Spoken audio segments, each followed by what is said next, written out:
Viral penampakan ular king cobra raksasa bikin geger warga Kalten. Warga Katingan, Kalimantan Tengah dibuat heboh dengan munculnya ular king cobra berukuran raksasa di dekat daerah permukiman warga. Kemunculan ular tersebut bahkan nyaris menelan korban, yakni seorang warga yang kebetulan sedang mandi di dekat lokasi.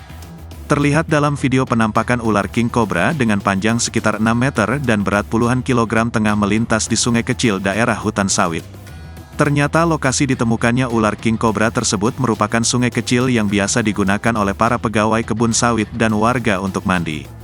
Salah satu warga yang pertama kali melihat kemunculan ular tersebut mengaku sedang asyik mandi di dekat lokasi kemunculan hewan melata itu. Namun alangkah kagetnya ia ketika melihat kemunculan ular king cobra berukuran besar yang sedang menyantap ular lainnya.